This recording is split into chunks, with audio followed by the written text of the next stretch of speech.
What's on, ladies and gentlemen? My name's Ross, I like games, and today we need to take a little bit of a look at some lovely new black Digimon. Now, we did actually have a look at a couple kind of the other day, we'll see in a minute, but we've got a bunch to talk about today, and I want to start off with Ludamon. Should give a shout out to the lovely folks over at digimoncard.dev for the translations. Lovely website. And Ludamon here comes in as a level 3. Free cost to play normally, it's about right for a level 3. Zero cost to evolve is standard, most level 3s don't cost to evolve. 1000 power is low, like proper job low.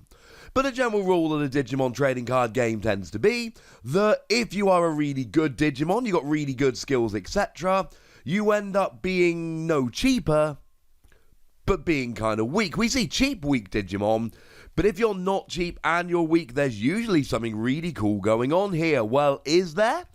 Well, what we've got here is a skill whereby when you play Ludamon from your hand, you reveal the top 5 cards of your deck, you put one Ragnarlordmon and one Digimon with the Legend Arms attribute into your hand, and you put the rest to the bottom of your deck in any order. You will notice here that Ludamon does have the Legend Arms trait.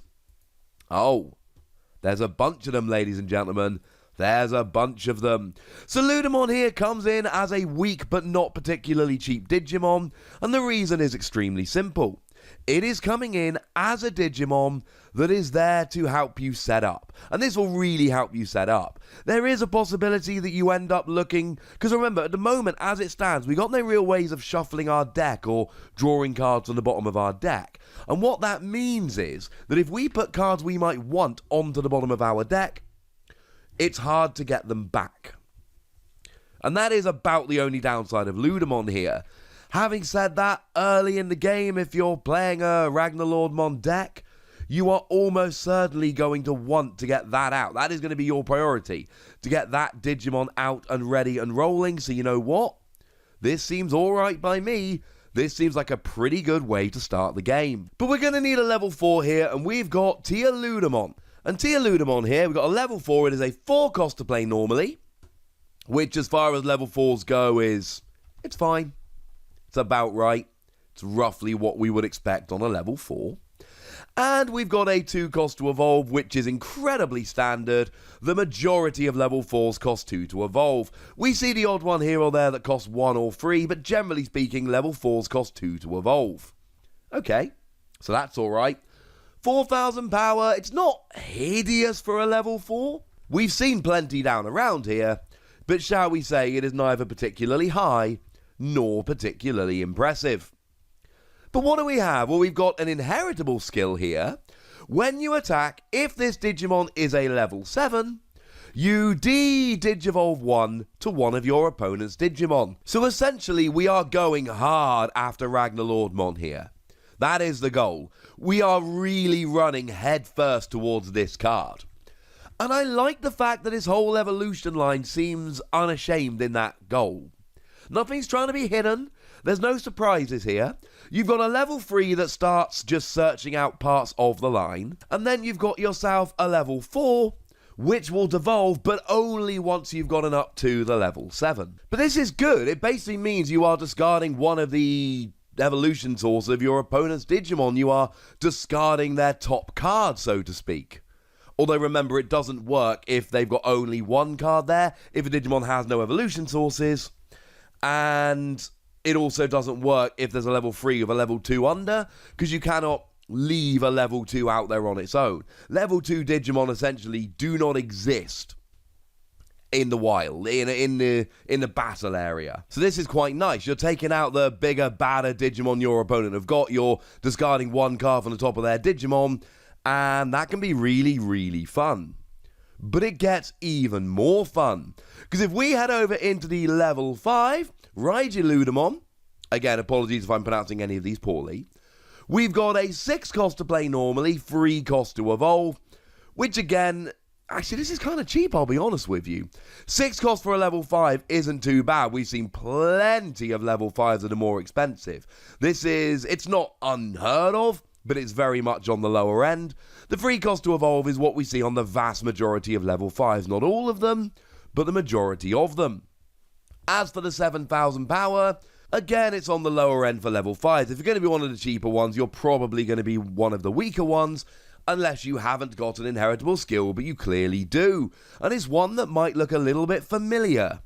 When attacking, if this Digimon is level 7, D-Digivolve 1 to one of your opponent's Digimon. Oh! So we're discarding the top card of another Digimon, or the same one, and that's what I love here. What I think is absolutely brilliant here is that you've got two different instances of devolving one. You can devolve the same Digimon twice and discard the level 6 and the level 5. Or you can do this to two different Digimon. You've got the option. You can play around a little bit. That is what I like, ladies and gentlemen. This is what's really, really cool. And you can see here how you really do start building up this line. You've got two different Digimon that D-Digivolve as an inheritable skill if you're a level 7. And then you've got a level 3 that will help you search out each of these Legend Arms Digimon. And obviously all three of the ones we've seen so far do have the Legend Arms trait. I'd like to think you'd figured that one out. Now the good news is we have actually seen the level 6 as well. We looked at this in a previous video because honestly it made sense to do so. We've seen Ludamon. 10 cost to play normally, 12,000 power. What I like about this is pretty much in line with like Hoomon, who was the vanilla level 6 red Digimon from the starter deck, which is kind of ridiculous. Because you've got an inheritable skill. You are one more to evolve up, that is important to note. But outside of that, you've got the same cost to play normally, the same amount of power, and then you can evolve into a level 7, and you've got an inheritable skill as well, that you will obviously give to that level 7. Worth pointing out that you can evolve from either black or red.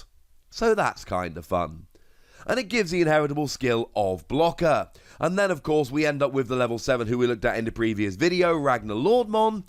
And, I mean, we talked about this properly in the previous video. Ludamon, as far as I'm concerned, is proper job nuts. 14 cost to play normally, 3 cost to evolve is cheap for a level 7. 14,000 power is very high. It's in the middle of the level 7s we've seen so far. And you get security attack +1, and you get reboot. And when you Digivolve, you can add one of a couple of level 6s from your hand to the top of your Digivolution sources and gain free memory. So it pretty much does like everything you could possibly want it to. It is, by pretty much any measure, a fairly ridiculous card.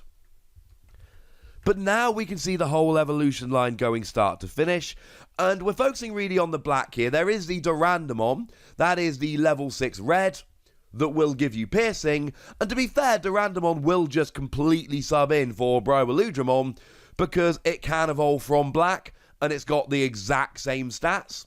Weirdly, the red and black evolving bubbles are switched around, but really, its typing is always the top, and then the other one it can evolve from is the bottom. Apparently that makes a difference. The point I'm making is this can sub in beautifully and it won't really matter, so you can have Blocker or Piercing. And you've already got security attack +1 and reboot on Ludamon, and now you've got D-Digivolve too. So what we've basically got is a 14,000 power Digimon that has got either reboot or piercing, or to be honest, maybe both using the skill. Piercing when you take out a Digimon in battle. When you're attacking, you also get to do a security check. And then reboot, you get made active on your opponent's active phase as well as your own. And then Blocker, obviously, you can set yourself to rest to stop one of your opponent's attacks. And you're taking out more than one security card at once. And you're devolving 2 of your opponent's Digimon. And if you can get this rolling fast enough, you are onto an absolute winner here. And remember, when I say, if you can get this rolling fast enough, remember that we've got a level 3 Digimon here that is very much in the business of making sure that you can, in fact, get rolling fast enough. It is a little bit silly good, ladies and gentlemen. It is a little bit silly good. This is definitely an evolution line that I'm going to want to be having a play around with. But I'd like to know what you think. So let me know in the comment section, would ya? Go nuts, be nice. And then make sure you like this video, subscribe to this channel, follow me on Twitter at TheWatty. That's where we talk Digimon and a bunch of other card games. And do please consider checking out patreon.com/PTCGradio, where you can support the channel, get some bonus podcasts and all kinds of fun things. But by far the most important thing as always, look after yourselves till next time, would ya? Thank you very much for watching. My name's Ross, and you've been watching Wassy Plays.